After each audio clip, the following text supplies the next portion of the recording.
with a Dark and Darker playtest upon us, I thought I'd do a quick guide for people who've never played the game before and share what I learned during the last playtest to help you get into the game faster, because it's a wonderful game. So let's get started.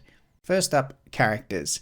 So you can roll any of the 6 characters. You can roll one of each. I wouldn't recommend rolling more than one character of the same class because there's no real benefit of doing that.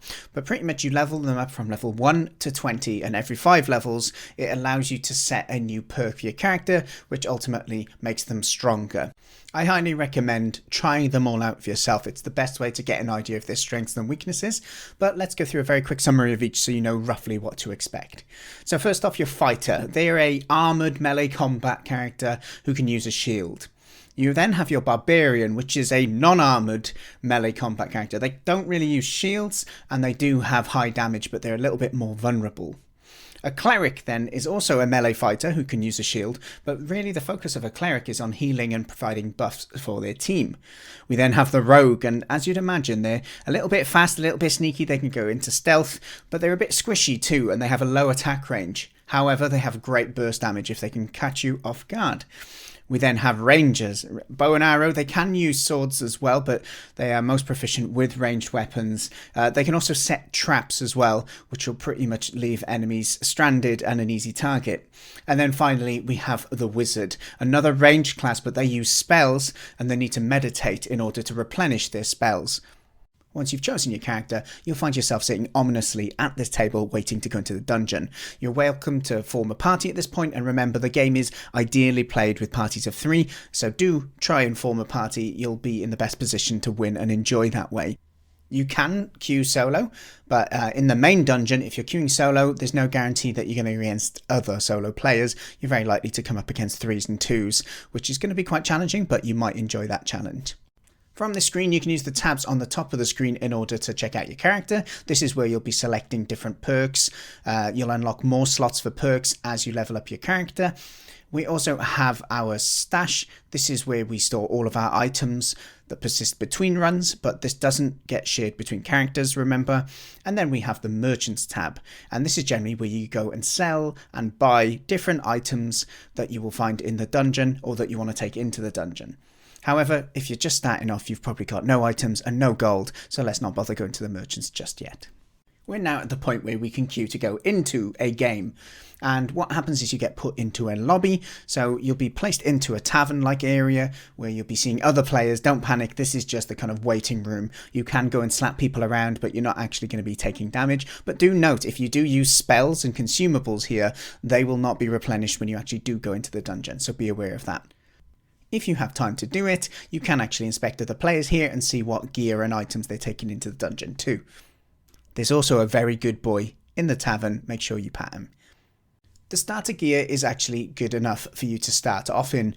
You might want to, as time goes on and you accumulate some money, upgrade a weapon maybe so that you can kill enemies faster. And as you start to learn more about what stats are benefiting different characters, you might want to invest in some other gear. But don't feel compelled to kit your character out every run. It's perfectly fine going in with default gear, especially when starting off, and you can still get out of the dungeon alive. So now that we're in the dungeon, what is the objective of the game? So pretty much what we're trying to do is to gather as much loot and gear and money as we can as we head for the center of the dungeon, and we're waiting for portals to spawn, and we can use those portals to either escape safely, taking all the loot that we've acquired, or we can go down deeper into a more difficult level of the dungeon. One of the key mechanics that drives players to the middle of the map is the fact that we have a storm, much like we see in Battle Royale games, where we have circles that are closing over time, and if you spend time outside of that circle, you will consistently take damage. Now, the maps aren't procedural. There's a couple of variants of the same dungeon type, but generally speaking, all players will spawn on the outer edges of the dungeon, and you will work your way roughly towards the middle. Once you start exploring the dungeon, you're going to start coming across your first AI enemies.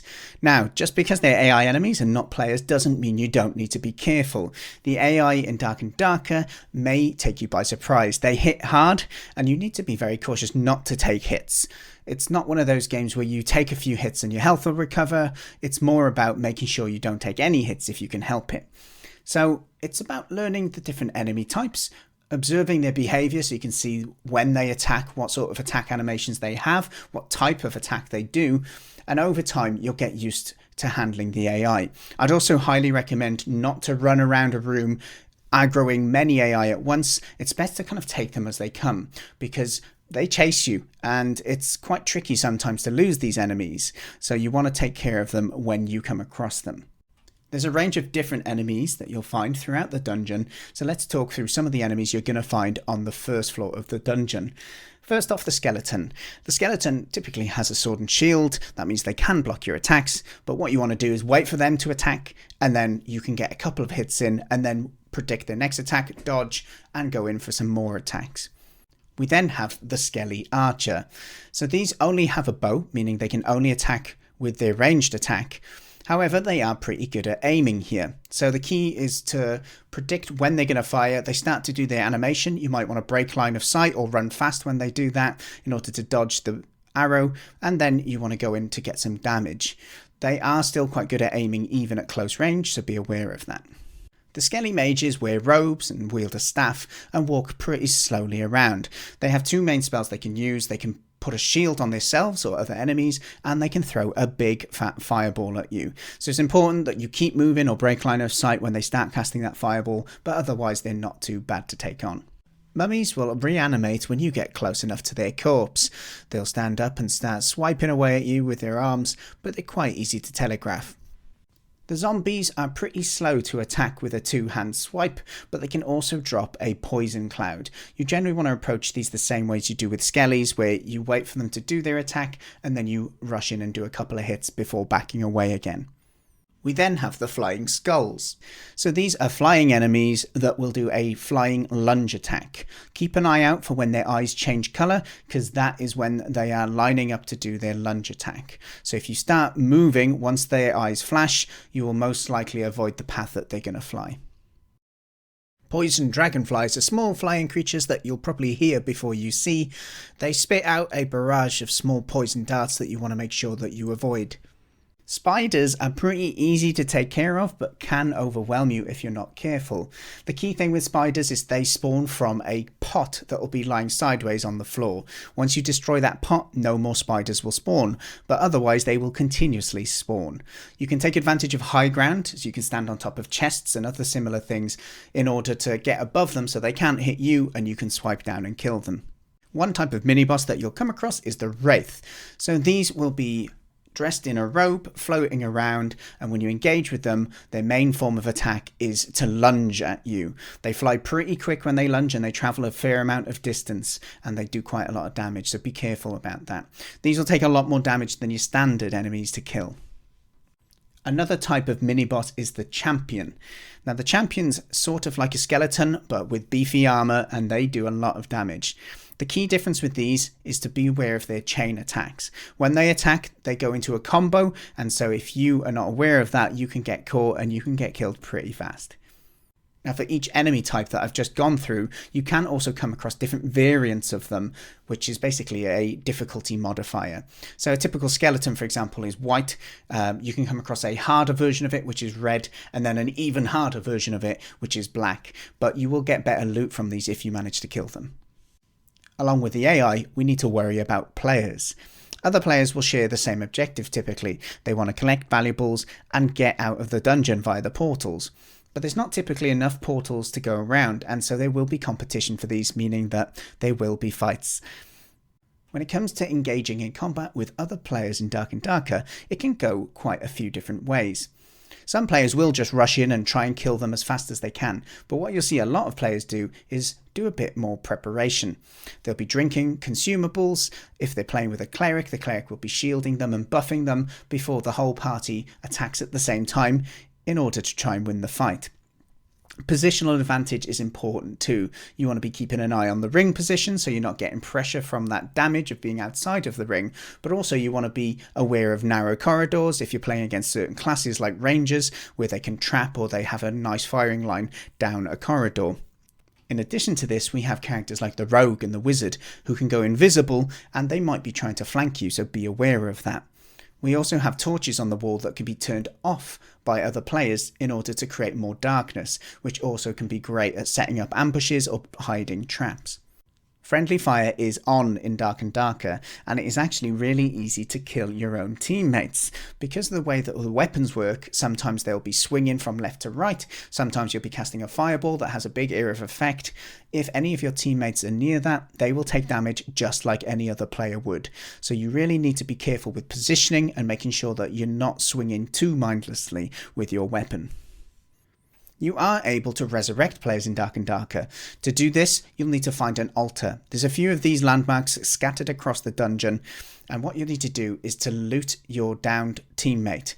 Underneath their chest piece will be a special item called the Soul. And then if you take this to the altar, equip it, you can then interact with the altar and do a very long cast in order to bring back your teammate. This does take a long time. It will bring them back on very low health without any of their gear, and it'll also take a little bit of your health. Quite often in a game, resurrections are hard to pull off, and it can be a bit more effective to just loot all the good stuff off your teammate, and you'll see them in the next game. Now we know about the threats in the dungeon, we can now talk about the loot. So we want to be collecting as much loot as possible so that we can get rich and we can buy gear and make ourselves stronger, so next time we go in we have a better chance of succeeding, and thus the loop of the game. Now, players and AI that you kill will have loot on them that you can pick up and take yourselves. You'll need to manage your inventory. You might need to pick and choose what you take because your space is limited. In addition to player and AI loot, you will find things in chests. You'll also find things in the crates and the barrels that you find. If you break those down, quite often you'll find lots of little collectibles in those, which are worth a fair bit of gold. You'll also be able to get loot in certain rooms. There's a library, for example, which often has many bookshelves, and if you look carefully, you'll find lots of little bits of collectibles that you can sell for gold once you're out of the dungeon. Lockpicks are needed to open certain types of chests, and if you try opening one of those chests with a lockpick, you'll be faced with a mini timing skill check. So do be ready to interact with that. It might take a few times for you to get used to that mini game. There's many collectibles that you'll be picking up so that you can sell them to the vendors. And so it's worth considering the size of them. Quite often you'll find that the value of something that takes up 4 slots in your inventory isn't 4 times more than something that takes up 1 slot in your inventory. So you'll get used to what items are probably worth taking with you and which ones can be left behind. As time goes on and the circle shrinks around you, you'll start thinking about how you want to get out of the dungeon. You have 2 choices: the blue portal, which takes you out of the dungeon safely with everything you've got on you, or the red portal, which will take you down to a more difficult dungeon where you can continue gathering loot, and hopefully down there you can find a blue portal to escape in. Now, these portals will spawn over time, and they spawn more and more frequently as the map comes to a close. So it's worth keeping your ear out for the sound of portals spawning. You'll also see in the kill feed at the top right, it'll tell you when portals have been spawned. Generally there's competition for these portals, so keep your ear out for players too, and you might want to make sure that you've got enough portals for your whole party before you jump into the first one that you've seen. Portals will spawn most commonly individually, but you will find groups of 3 portals stacked together sometimes, which can be useful if you're in a party of 3. The game draws to a close when the final circle closes, and it's worth noting that once that final circle has closed completely, the amount of damage that it does to you is significantly increased, and you will pretty much die instantly. So don't try and survive in that storm after the circle has closed. If you manage to escape the dungeon via a blue portal, you'll take everything that's equipped and everything that's in your inventory back to the main screen. It's at this point that you can put things in your stash if you want to keep things for future runs, or maybe you want to sell things and accumulate gold so you can buy more equipment to make your future runs go even better. You'll often go to the merchants to do this. There's a series of different merchants which are effectively NPCs that buy and sell different categories of items. It'll take a little bit of time for you to get used to which ones sell and buy what type of items, but broadly speaking you're going to be coming here and selling all of the things that you've got in your bags that you don't need in order to get gold. Typically you want to sell everything that's grey and all of the collectibles that you've got, collectibles being things that you don't equip or wear yourself. Greens and blues, if they've got the right stats on them, they can be valuable for other players, so you might want to hold on to those and sell them on the traders market instead. Purple items or higher will generally sell well on the traders market, so hold on to those too. There's a few exceptions to this rule. You will find that some grey or white campfires or surgical kits will still sell well, generally because they're useful items to have. You may now have accumulated gold, which means before you go in for your next run, you can go ahead and buy some things if you want. So you can buy things from the merchants, and despite the gear not looking too exciting, it's worth noting that the white gear that you can buy from the merchants is typically a bit better than your default grey starting gear.